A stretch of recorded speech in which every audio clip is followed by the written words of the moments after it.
Saludamos a nuestros panelistas en la mañana de hoy. Camilo Charme, director ejecutivo de Generadoras de Chile, se ha especializado en regulación económica y políticas públicas. ¿Cómo estás, Camilo? Bienvenido. Buenos días, mojado, pero bien. ¿Te mojaste mucho, no? No tanto, la verdad. No, Diana no... El parámetro de Diana es... Yo encuentro que fue una lluvia civilizada en Santiago, estamos hablando, en el sur aparentemente. Sí, yo encuentro que es una lluvia muy normal, pero los santiaguinos definitivamente no entienden lo que es lluvia. Sí. Todos los altera. ¿Por qué eres santiaguino? ¿Por qué no adjudicaste el rol de santiaguino? Porque yo no soy santiaguino. ¿De dónde eres? Yo nací en el extranjero y mi familia materna es de Valparaíso, vivo afuera, entonces santiaguino no soy. ¿Dónde naciste? En La Paz, Bolivia. Ah, sí, lo habíamos conversado. Sí.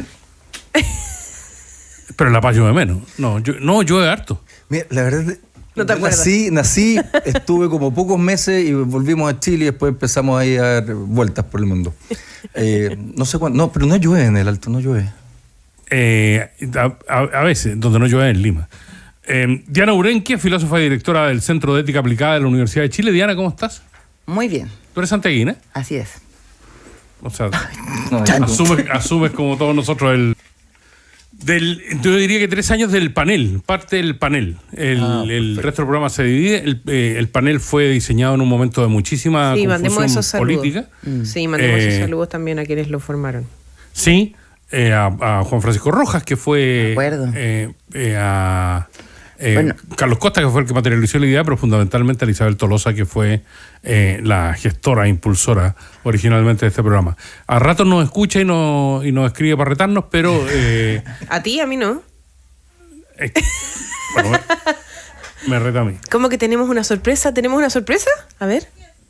Aldo, Piedad, Camila, Caíto, a los panelistas y las panelistas, a los periodistas del departamento de prensa, a Carlos Costa, el director de la radio, que hacen posible que País ADN cumpla 3 años. Es increíble cómo pasa el tiempo. Todavía me acuerdo cuando estábamos en la oficina de Carlos Costa pensando en este espacio, sentíamos que nosotros como radio teníamos que hacer un aporte al nuevo debate sobre cómo queríamos Chile, al debate político, a lo que estaba pasando en esa época con la Constitución, lo que estaba pasando con la fragmentación política, lo que estaba pasando con las críticas al sistema político chileno, pero también cómo se van moviendo, cómo va cambiando nuestro país, las tendencias que en ese minuto eran de repente o son todavía incomprendidas por una generación completa como la nuestra, que nos cuesta entender cómo va cambiando Chile. Este espacio ha sido un espacio para eso. Los panelistas y las panelistas que fuimos convocando aceptaron gustosos estar con nosotros ad honorem, solo por un rico café que día a día, entiendo, sigue haciendo Aldo Chapacase. Piedad, por favor, corrígeme. Yo desde Televisión Nacional de Chile hoy día como editora general recuerdo con mucho cariño lo que hicimos. Tengo, de hecho, en mi oficina una foto con algunos momentos de este trabajo de casi 2 años que hicimos en País ADN. Tengo algunos panelistas, los favoritos, no diré cuáles son. Y nada, solamente quiero desearles una larga vida a País ADN, que siga este proyecto que de verdad le hace bien al país. Y nada, me gustaría que Piedad y Aldo en esta oportunidad se atrevieran a decir cuál es el panel favorito. Me encantó. Isabel, lo máximo. Isa, no. No te sientas presionado por nosotros. Qué linda la Isa. Yo soy como padre de familia viejo, yo quiero a todos mis hijos por igual. Las comparaciones son odiosas. Sí, ¿no es cierto?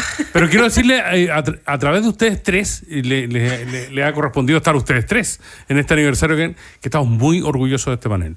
Por la altura del debate, por el intercambio de ideas, por el civilismo con que tomamos la discusión política. Y es verdad, es un país que ha cambiado muy aceleradamente y que políticamente, desde el arranque de este programa, ha sido una vertiginosa vorágine en términos de todo lo que ha pasado. Así que a través de ustedes, muchachos, muchas gracias a todos quienes integran este panel. Sí. Muchas felicidades. Y ya nos están escribiendo algunos panelistas, me dicen cuidadito. No voy a decir quién, pero ya están escribiendo algunos que hay que tener cuidado. Sí, queremos a todos por igual, ¿cierto? Sin duda, hace 3 años jamás habríamos pensado que una candidata comunista iba a estar con opciones reales de competir en segunda vuelta, Cristian. Ayer se conformó el grupo programático de Janet Jara y eso es sin duda un desafío inédito para este país. Dentro de los muchos cambios que hemos vivido, reitero. Correcto. Y no solamente el equipo programático, el comando en general, que le costó bastante constituirse. Hay que recordar que ya casi ha pasado un mes y de alguna manera los avisos que fue dando Janet Jara de que se iba a constituir esto tomaron tiempo, me imagino en parte por la pretensión bastante difícil para una candidata comunista, consistente en transversalizar su equipo, en llegar a la centroizquierda, en recuperar en algún sentido a los viejos tercios de la Concertación. Y yo creo que está bien que se conozca quién va a acompañar a la candidata. Yo creo que, sin embargo, no le resultó mucho la transversalidad. La ausencia de personajes como Lagos Weber, como Nicolás Izaguirre, que también sonó en algún momento, me da la impresión de que genera más preguntas que certezas en ese aspecto, en cómo llegar a sectores más moderados de la izquierda. No se ven incorporaciones de verdad, que de verdad representen algo distinto al Frente Amplio y al PC. No se ven Mario Marcelles, no se ven Alberto Van Claveren, Máximos Pacheco, y por eso mismo yo creo que hay una deuda al respecto. Y hay ciertas cosas que no son sorpresas. Obviamente Bárbara Figueroa y también Darío Quiroga. Bárbara Figueroa había sido anunciada por Lautaro Carmona en algún momento y Janet Jara, con un poco de molestia o sorpresa, dijo que iba a ser el enlace del PC con el comando. También Camila Miranda, que es representante del Frente Amplio, está a cargo de la parte programática. Luis Eduardo Escobar, a quien yo no conocía, dirige la parte económica, que entiendo que trabajó como 23 años en el FMI. Y tiene algunas declaraciones relativamente controvertidas que ya podremos profundizar, pero lo que a mí ciertamente creo que es el punto más relevante es la presencia de Marcos Barraza, que se decía que iba a ser su jefe de gabinete, después su jefe de campaña y ahora es parte del comité estratégico, pero me parece que es muy importante esto porque esto confunde en la pretensión de Jara de descafeinar su comunismo. Y me refiero brevemente a qué me refiero. Barraza fue uno de los articuladores fundamentales de la Convención Constitucional y de todos los constituyentes de entonces. Logró incluso organizar a la lista del pueblo. Buscó modificar, yo creo, esta es mi interpretación, con trampa expresa, el acuerdo de los 2 tercios, que fue fundamental para sacar adelante el acuerdo del 15 de noviembre. Celebró la primera norma expresa de la convención cuando se decretó que Chile era un estado plurinacional con todos los problemas que eso trajo consigo, pero no solamente eso, mandó a rodear a la convención por afuera, es decir, tiene mucha controversia acumulada en los últimos tiempos y me parece que en ese sentido la profundización de la democracia está cuestionada y la ADC brilla por su ausencia y la apuesta de la ADC de pretender copar o que le llegue algo de poder renunciando a toda su identidad y a toda su historia, me parece realmente penoso. ¿Camilo? ¿Charpe? Bueno, yo lo que estoy viendo que los comandos se están organizando. En general he visto que los comandos les ha costado organizarse. A mí me habían comentado que en todo caso el comando después de la candidata Jara iba a constituirse en agosto. A mí me habían comentado que estaban hablando de esos términos. Era la primera semana de agosto, así. Cumplió. Pero por ejemplo el comando también de la candidata Matei ha tenido bastantes cambios, ha tenido que ir cambiando y mutando los equipos, al menos las vocerías principalmente, y la estrategia de comando. Y el comando del candidato Kast también presenta pocas caras muy visibles, es decir, el coordinador económico se incorporó hace poco. Ahora, yo creo que nosotros como personas nos interesa que los candidatos actúen con la mayor transparencia y vayan mostrando ellos y sus equipos las ideas, porque ya nos quedan 3 meses, ¿no? Es agosto, septiembre, octubre, y por lo tanto lo que uno espera que los comandos empiecen a mostrar ideas, programas, visiones estratégicas, y seguramente va a haber cambios, seguramente va a haber modularidad, por lo mismo que ustedes decían, Piedad, Aldo, la sociedad chilena está compleja y las alianzas están complejas, es decir, cómo entender los grupos generacionales es una cosa, cómo entender los grupos sociales es otra. Desde la última presidencial podríamos decir que estamos viendo esto más de extremos, de posturas más Distintas a lo que habíamos tenido en los últimos años desde el retorno a la democracia, quizás. Hoy en día incluso es difícil que alguien diga, mira, ¿qué es la derecha hoy en día? ¿Qué es la centroizquierda hoy en día? ¿Qué es la centroderecha? Es decir, está costando, y no solamente en Chile, esto es un fenómeno que lo estamos viendo también en Europa, lo estamos viendo en Estados Unidos. Oye, lo estamos viendo también en países orientales, es decir, en Japón, en Corea, la vida política no está fácil, las alianzas políticas no están fáciles, y porque la sociedad está compleja, es decir... Y ahí lo que hacen las redes sociales no está muy claro. Hay países que están tomando diferentes estrategias respecto a eso en la educación, en las campañas políticas. Hay países que son más restrictivos con ello. La inteligencia artificial. Hoy en día cualquiera de nosotros podría hacer un programa de campaña con una inteligencia artificial en 5 minutos y te doy las 5 principales ideas que todo Chile quiere. Entonces... Yo lo que sí esperaría que ya constituidos los 3 comandos empiecen a mostrar de manera más transparente y más trazable su programa estratégico. Diana Urenque. Wow, a ver, el tema Matei, campaña Matei, quiero que lo dejemos aparte. Un segundo, porque creo que, claro, siempre, o sea, hay conexiones, pero tengo ahí toda una cosa interesante, espero, que me gustaría conectar. Pero voy a partir primero con lo que...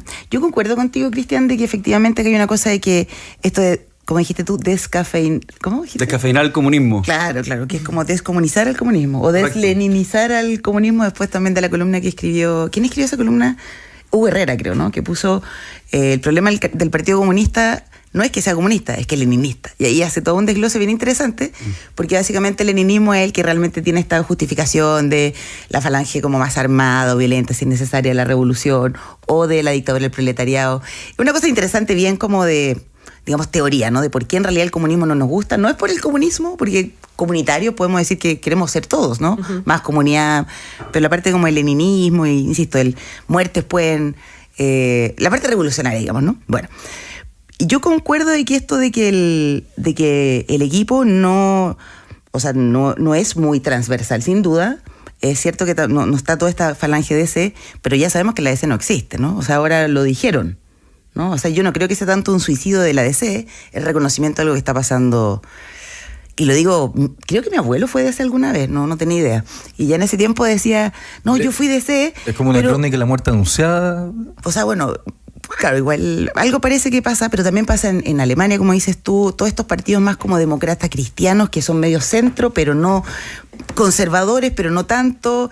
Y que son más hacia la derecha que hacia la izquierda, como ha sido Solo acá. En Chile la democracia cristiana es de centro-izquierda. Claro, bueno, solo en Chile el comunismo es democrático. O sea, como partido, digamos, y está como permitido. O sea, también. Somos especiales. Y yo encuentro que eso tiene gran partido. Y ahí me pongo nacionalista, ¿no? De cómo podemos hacer cosas maravillosas y también quizás terribles. Pero bueno, el punto es que yo concuerdo contigo, no se logra transversalizar. Pero yo no sé si eso es un defecto. Ese es mi punto, porque yo creo que Toá finalmente perdió por precisamente no ser más clara, ¿no? Lo que hablábamos quizás hace un par de semanas atrás, de esto de no ser ni tan chicha ni tan limona, ¿no? O sea, y quizás Jara en realidad lo que está haciendo no es realmente tratar de ganar al centro, sino más bien de decir, no somos el Frente Amplio, no somos la derecha, pero tampoco somos una como izquierda revolucionaria, creemos en equidad y tal. Un poco como revivar o digamos revitalizar la idea de que la equidad, la justicia social, etcétera, existe, y desde ahí posicionarse. Uno podría decir es DC, más de izquierda, renovado, no sé, pero no es DC. Y entonces yo creo que una estrategia que no está mal, en la medida en que también, o sea, ¿qué va a hacer? ¿Acercarse a alguien que también está perdiendo, que es el centro? Tiene sentido en términos estratégicos. Y lo que quiero decir de Marcos Barraza, yo lo conozco porque fuimos colegas en la universidad, entonces no sé, lo único que puedo destacar, más allá que hacer una defensa personal, fue el único político que fue electo en la Convención Constituyente, en la primera, como con carrera política, ¿no? Y eso igual significa que dentro de toda la desconfianza que había, uno podría decir... No, habían otros, ¿no? Estaba Cristian Monk, ahora habían otros, pero sí, es verdad, es de los pocos. Pero él fue ministro de diputado Desarrollo. Mucho tiempo. Pero de los pocos, ¿no? Que estaba, o sea, quizás había más, tienes razón. Pero lo que yo sí estoy viendo que es interesante, me ha tocado participar en seminarios donde van las candidatas y los candidatos. Fui al seminario del Salmón, ayer tuve la oportunidad de estar en el seminario Sofofa, y que se está dando algo que es interesante, y ahí conocí un poco, Diana, que que se está mostrando que hay visiones distintas para hacer las cosas. Todos consiguen que seguridad es importante, todos consiguen que hay crecimiento importante y todos consiguen que hay que ser más eficiente. Hablando de los tres, digamos, de que se han considerado, porque sabemos que hay más candidatos. Más, sí, la verdad, sí, hay Kaiser que reconocer eso. Hay que reconocer, pero parece ahí, que claro, los tres mejor posicionados en encuestas son Kast, Matei y Jara. Claro. Actualizamos porque se abandonó Trivelli. Abandonó. Ya no va a ser candidato. Duró como 3 semanas, ¿no? Algo así. Porque yo me enteré la semana pasada que había anunciado su precandidatura. Pero no tenía comando él, ¿no? No alcanzó. Okay. No llegó a comando. Pero entonces al menos los que están más formalizados, los que están más y que los están invitando a estos seminarios. Pero entonces, claro, pero por otro lado es bueno, porque se está viendo esas 3 columnas de discusión, pero empiezan ahí cómo lo enfrentan. Y es muy distinto cómo lo enfrentan.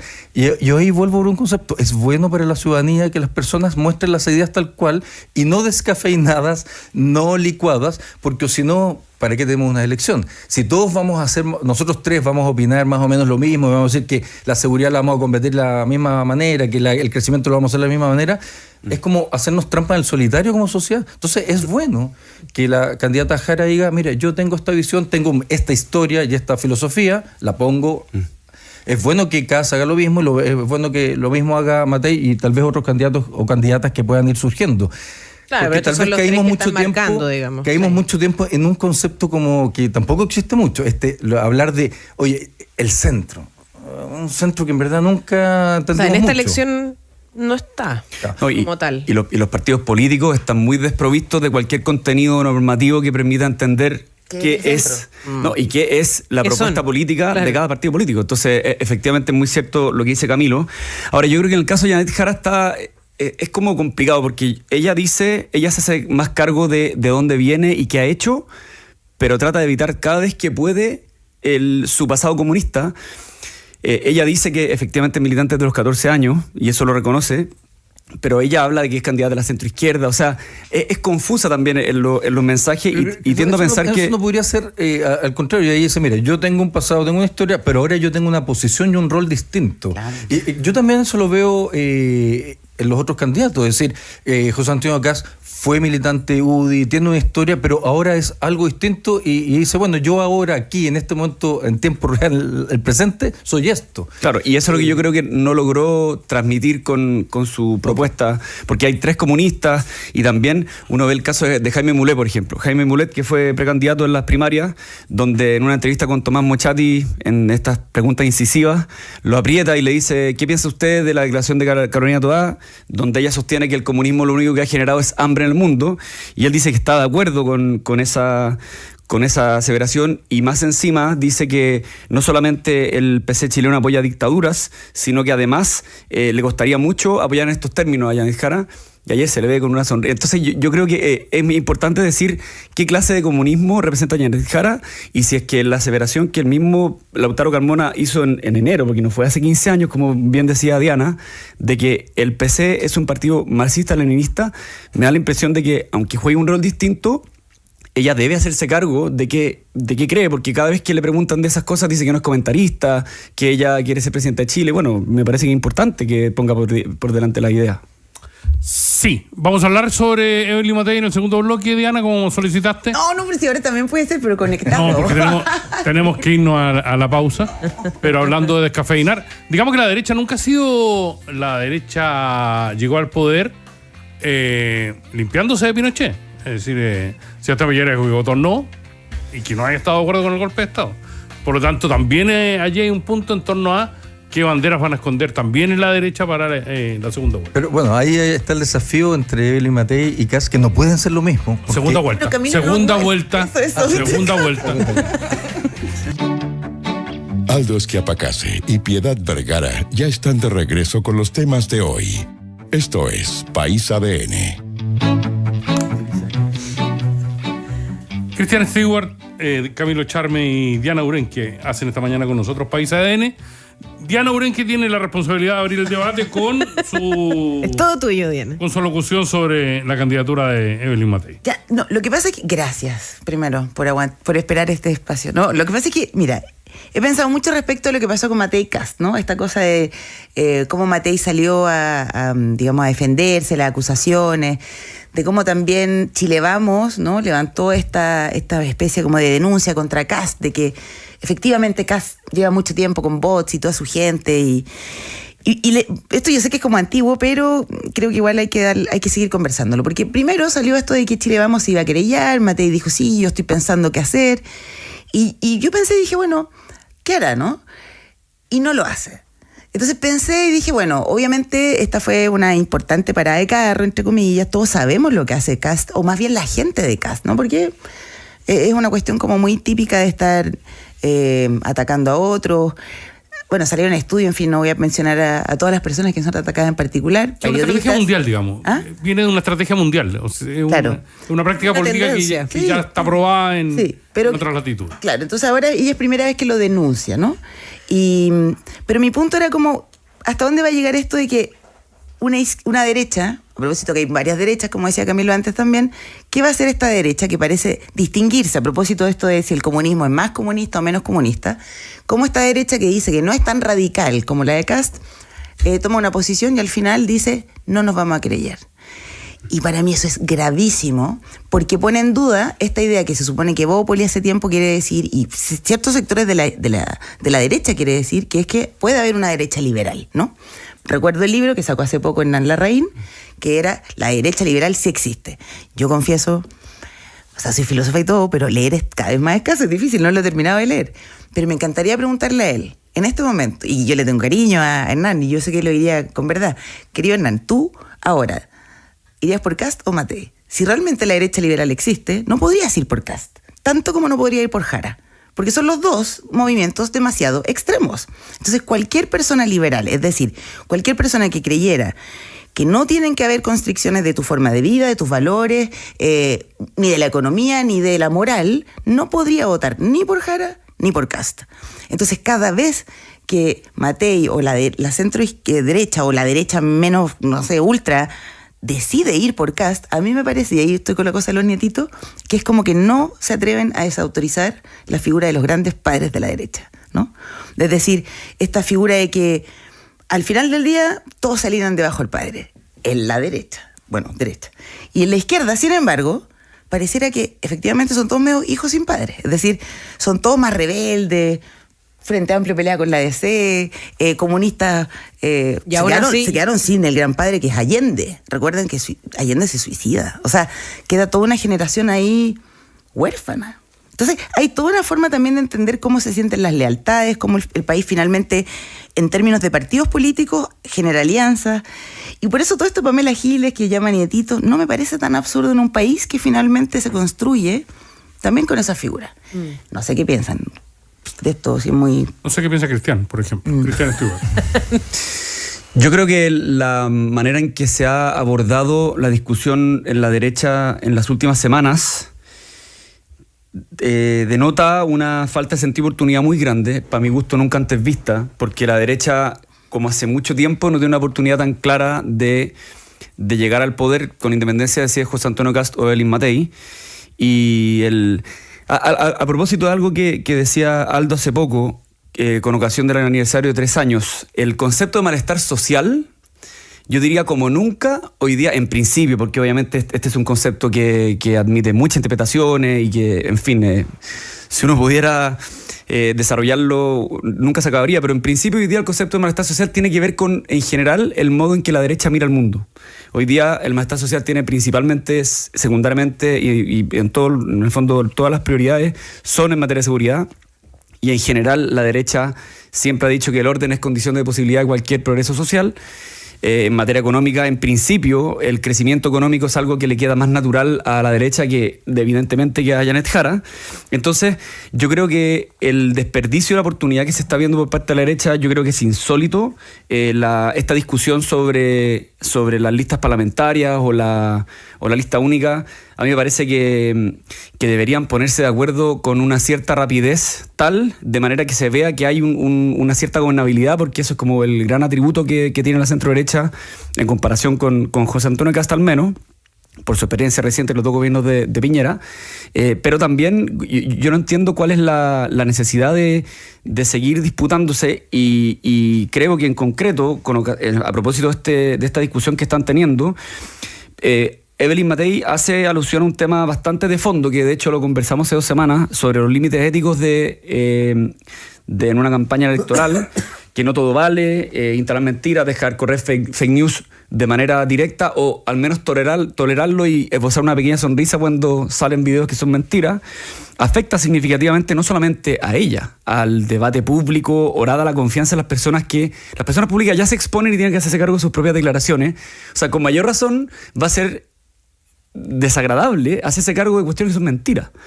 Y por eso mismo yo creo que el punto de fondo tiene sentido ser discutido. No creo que sea ella quien tiene que hacerlo, no creo que sea el momento, y evidentemente no creo que sea razonable anunciar una denuncia, una querella criminal en contra de quienes son en el fondo la contraparte con la cual tienes que negociar como parlamentario. Entonces yo creo que hay un problema bastante grave ahí.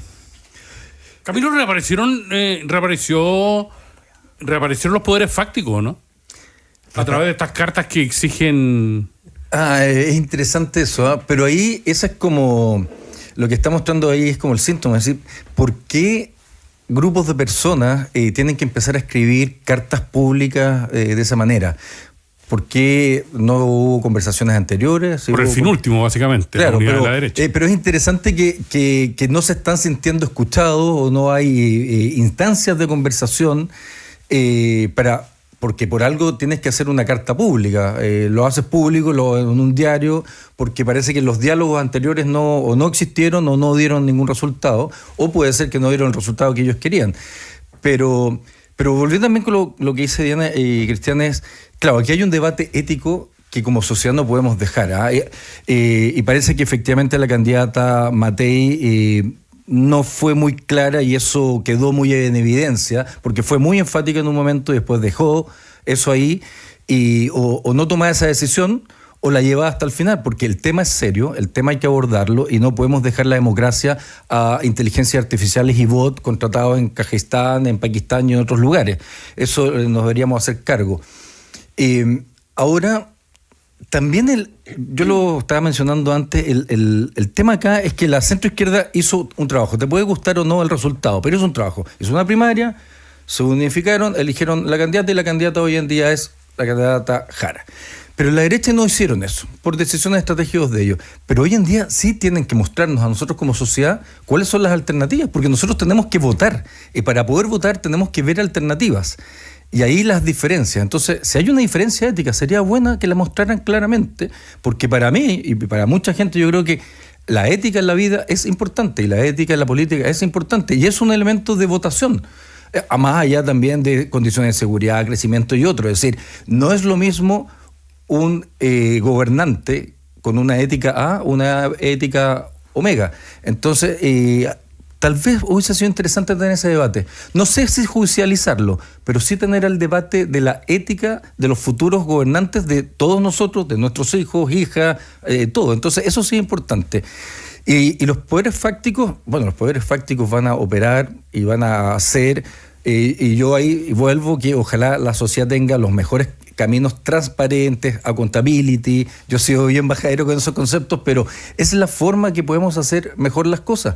Que todos tengamos una posibilidad de llegar al gobernante, que se sepa con quién el gobernante se reúne y cuáles son los temas tratados. Eso le hace bien a la sociedad. Yo me quedo con esas dos ideas, que aquí se truncó un debate ético muy relevante y que debió haber seguido. Tal vez la vía judicial no era la vía, pero sí el debate ético, y que las conversaciones tienen que ser, sobre todo en relación a los gobernantes, lo más transparente posible para saber quién, cómo y de qué se habla con ellos. Una votación que además es con voto obligatorio. O sea, además hay que agregarle ese detalle. Diana, como directora del Centro de Ética Aplicada de la Universidad de Chile, necesito también preguntarte por el punto que pone Camilo con respecto a la ética de los candidatos y de que si es algo que haya que transparentar. O sea, completamente. Yo creo que si hay una cosa que podemos estar todos de acuerdo es que hay una falta de virtudes, digamos, y aquí estamos de acuerdo todos, ¿no? En la profesión ética, o sea, en la clase política. O sea, yo no creo que la política tiene que ser siempre de una ética, ¿no? Pero tiene que tener algunos principios que lo rigen. Y yo sí creo que es interesante, o sea, que el debate ético sí podría haberse dado, pero también creo que es ideológico, insisto, porque creo que también hay una cosa de que no sirve, y yo de verdad, yo escribí bueno, esto no sirve, esto no escribe columna, yo no sé, ¿servirá para algo? Pero por lo menos a mí me sirvió, porque en algún momento yo dije, yo ya no quiero trabajar para una mejor izquierda, sino para una mejor derecha. O sea, yo, que era siempre como centro-izquierda, o sea, antes pensaba que era más de izquierda, después como que centro, ya no sé muy bien qué soy, pero sí dije, quiero trabajar por una mejor derecha. ¿Y qué significaba? Quiero una derecha liberal. Que si quieren el libre mercado, perfecto, que no quiero como que el Estado ponga ningún tipo de límite, perfecto, no creo en el ideal del hombre libre, perfecto. Pero díganme que están de acuerdo con que torturas no, ninguna dictadura, o sea, eso de que de verdad ninguna dictadura, ni de Venezuela ni de Chile, o sea, eso, una buena derecha, ¿no? Y eso todavía creo que no pasa. Y estamos en un momento donde es importante definirse de esa forma. Creo que Matei pierde a cada momento cuando no se define así. Porque no es el centro. Yo creo que es un lugar de la derecha. Pero no lo toman, por razones, no tengo idea, históricas, de lo que sea. Y quiero tomar un poco lo que... Entonces, es ético, sí, pero también es ideológico, creo yo. Y respecto a lo que decía Cristian, yo sí creo también que... O sea, seguridad, orden y patria son los grandes temas conservadores de la derecha históricamente. Como dices tú, en realidad está como... Debería estar listo, ¿no? Todo, porque son los grandes temas también de Chile. ¿Qué pasa? Bueno, pasa que en realidad también son temas como que tienen mucho... O sea, suenan muy bien, pero al final las estrategias son más complejas, aparece más la palabra complejizar, ¿no? Nos damos cuenta que los problemas que tenemos en el país no son solamente más carabineros, más cámaras, delincuencia. O sea, un país que consume muchas drogas es porque es un país que está muy enfermo, ¿no? O sea, no solo el narcotráfico funciona porque el Tren de Aragua, es un país que está, digamos, muy afectado. Entonces, soluciones complejas para temas difíciles. Y lo que la izquierda está haciendo además, tomando estos temas, yo no sé si lo hablaron, pero en esta cosa que la izquierda se está poniendo como como xenófoba, o sea, este patriotismo nuevo de la izquierda que a mí me da susto, como hablando en contra de Venezuela, de que no deberían votar los extranjeros. ¿Han analizado eso o no? Sí. Yo lo analizo... O sea, que da susto, quiero decir. No estoy hablando de Jara, estoy hablando como de... Sí, no, sí, hay dos parlamentarios del PS que están con esa agenda. Exacto. Yo cuento que es... claro, como Chile para los chilenos, empanadas, pero no... Vino, pero no, claro, una cosa así. Terrible. Pero muy burdo. Muy patético. Excesivamente burdo. Dramáticamente ridículo. O sea, no sé qué palabra ocupar para no ocupar palabras que no quiero usar. Pero yo creo que tuvo un oportunismo ridículo porque hace pocos años se defendía con mucha fuerza no solamente que los extranjeros pudieran votar, sino que los extranjeros pudieran llegar de un modo laxo, no tan regular. Y eso es cosa de ver videos del año 2016, 2017 y para qué decir en el proceso constituyente. Entonces ese aspecto a mí me parece que es muy complejo porque denota que, de nuevo, en el mundo no hay límites y si es que puedo echar un puñado de votos a mi urna, lo voy a hacer sin ninguna duda. Yo creo que el problema de fondo a propósito de la ética, yo comparto naturalmente que es muy importante elevar el nivel de la calidad ética de quienes nos representan, de las distintas autoridades, no solamente en la discusión política, en la discusión pública en general. Pienso en los medios de comunicación, pienso en el empresariado, es decir, que las personas de alguna manera que tienen responsabilidad pública tienen que tener, porque lo tienen de hecho, un estándar superior para de comportamiento, pero también de perspectiva. Y de algo muy importante a propósito de lo que decía Camilo, yo creo que estamos pasando de lado los temas que realmente son importantes para la proyección de Chile. Hoy día el orden y la seguridad son cosas básicas, el crecimiento económico son cuestiones más o menos evidentes cuyas teclas hay que apretar, pero no hay una proyección. Este país está detenido, no hay ningún tipo de proyección, y pienso en la crisis de natalidad, la crisis demográfica, pienso en la transición energética. Chile no solamente tiene cobre, que se dice que va a seguir creciendo el precio durante mucho tiempo porque no se asoma un sustituto, pero también tiene todas las condiciones naturales que le permiten en el fondo complementar para que la energía baje. Tú nos puedes dar una cátedra a propósito de eso, Camilo. Entonces, ese tipo de discusiones para proyectar este país. En el fondo, el American Dream, ni demócratas ni republicanos están en desacuerdo. Y hay algo que une. Yo creo que esa perspectiva de optimismo o de futuro para poder destrabar las discusiones actuales requiere pronunciamiento de estos candidatos en cuestiones que son fundamentales. La crisis de natalidad, o sea, no solamente nos vamos a quedar sin niños, nos vamos a quedar sin posibilidad de pagar las pensiones a los adultos, nos vamos a quedar sin colegios. Es muy grave. Bueno, totalmente de acuerdo. Por eso a veces es un poco frustrante. Chile tiene muchas condiciones, tiene muchos elementos favorables.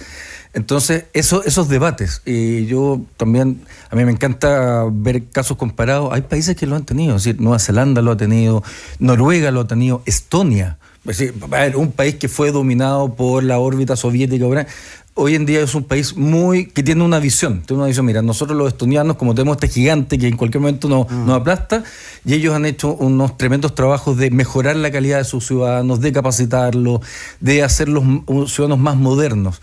Entonces, claro, esos debates son los que necesitamos tener. Y aquí, y hablando de poder, ustedes como periodistas y medios de comunicación son tremendamente importantes. Ustedes son el quinto poder. Ustedes son los que pueden hacerle las preguntas difíciles a los que ostentan o quieren controlar el poder. Entonces, apoyar también a esta prensa libre y que pueda hacer las preguntas complejas. En este caso, yo creo que esta elección es muy importante. Aquí se tienen que hacer preguntas complejas al estilo que está diciendo Cristiana y Diana. ¿Cuál es la ética que ustedes representan? ¿Cuáles son los planes estratégicos que ustedes representan? Y nosotros como ciudadanos tenemos que también a favorecer ese tipo de diálogo y no quedarnos, por favor, con la mentalidad de reality y de discusión de reality, de me dijo, no me dijo, feo, bonito. Subir el nivel. Subir, pero en todo el sentido ético y de profundidad de debate. Es decir, aquí estamos 3 personas más ustedes, ¿verdad? Que somos distintos, historias distintas, y estamos coincidiendo con esto. Entonces, ojalá que este tipo de conversaciones las candidatas y los candidatos los puedan ver y puedan ofrecernos ese tipo de debate. Yo creo que en Chile hemos pasado momentos muy difíciles, el estallido social, 2 procesos constituyentes, pandemia, es decir, la hemos pasado muy mal como sociedad, y yo creo que tenemos que hacer algo para que de aquí en adelante tengamos esa visión más estratégica. Diga, ciérrelo. Me gusta la idea, o sea, me gusta que Cristian, el entusiasmo de Cristian me gusta, y también el de Camilo. Yo creo que es lo que hay que hacer. O sea, ustedes también, por supuesto, quinto poder, pero... Muchas gracias. Pero... ¿Bajamos el cuarto? ¿Por qué bajamos el quinto? Sí, ¿por qué bajamos? ¿Es el cuarto? Sí, cuarto. ¿Por qué bajamos? Yo creo que quinto es como más grande, ¿o no? Sí, tiene razón. Cuarto, sí. No, es el cuarto poder y la quinta columna, sí, tiene razón. Bueno, pero sí, más debate es cierto. Yo mira, solo quiero decir esto. Los ejemplos que tuviste son islas, casi todas, ¿no? Islas o lingüísticas o geográficas. Chile tiene mucho de eso. Y sí, yo creo que en el momento en que nosotros nos demos cuenta que entre oasis o islas somos, podemos hacer cosas muy bonitas, pero con mucho cuidado. Es verdad. Bueno, vamos a ver una campaña que seguramente se va a ir acomodando en las próximas semanas y que ha habido capítulos importantes en la que estamos terminando. Diana Urenque, muchísimas gracias por estar con nosotros. Encantadísimo. Cristian Stewart, muchas gracias. Un placer como siempre. Y Camilo Charme, muchas gracias por estar con nosotros. Buen fin de Camilo, semana. resistimos bien este temporal, ¿no? Más allá de... Vamos bien. Ahora, yo insisto, esto es una lluvia, al menos en la región metropolitana, muy baja. Es decir, por favor, santiaguinos, más allá del terrorismo llamen a sus primos, a sus tíos de ayer sur. solo eso avisé lluvia. que estábamos viviendo un río atmosférico. Y usted en términos... No sé si Terrorismo meteorológico. En términos del maremoto, ustedes están en la teoría para plantearlo... Maremoto. Al maremoto ruso. El tsunami. Al tsunami. Kamchatka. Maremoto. Se los voy a plantear en términos de Cantinflas. ¿Ustedes prefieren que eso sobre o que falte en términos de las evacuaciones? Que eso sobre de todas maneras. ¿Sí? Yo encuentro que fue un poquito mucho lo que se dio, es decir, fue bastante... Se pudo poner más razonablemente la información, tener todo el día, toda la sociedad hablando de ese tema, me pareció que fue un poquito mucho. Y una evacuación masiva, pero masiva, ¿no? Claro, yo puedo entender, pero las autoridades ahí también tienen que ver, habían datos bastante objetivos de cómo iba a llegar la onda expansiva hasta acá. Pero igual quizás que era como un cambio, como entre otro problema de seguridad, po. ¿no? O sea, era como, ya no es el portonazo, no es make, quizás. No, y es otra alarma. Yo me acuerdo viendo una serie que recomiendo siempre de West Wing. Esto eran los típicos casos que al grupo de comunicación de la Casa Blanca le encantaban, porque nos dejaba descansar y no teníamos que preocupar, y todo el mundo estaba hablando de el gato con dos cabezas. Tú sabes que solo en términos televisivos, en interés masivo de la gente, los ratings subieron al doble. Es decir, por eso era otra cosa. Sí. Pero era un gato con dos cabezas. No, pero además la sensación de inseguridad. Yo creo que la galla se congrega en torno a la información. Es que el morbo siempre llama. No, pero la seguridad es la necesidad de seguridad es la más básica en la pirámide de Maslow. Históricamente el ser humano necesita, después de los valores y la ideología, primero va seguridad. Si te tocan eso, te tocan lo más esencial. Entonces viene un tsunami, chuta, van a morir más. Es más importante. Y no cualquier tsunami, yo que soy de la Guerra Fría, es un tsunami ruso. O sea, un tsunami más malo todavía. Kamchatka. Sí. Eso lo jugaban. Muchas gracias por la altura del debate. ¿Te acordaste de eso, no? ¿De Kamchatka al Risk? Sí. Oye, hay que ver que se acaba el programa. El otro era Aral. Aral, sí, todos esos territorios raros. Raro. Ya, chao, gracias muchachos. Que esté muy bien, buen fin de semana.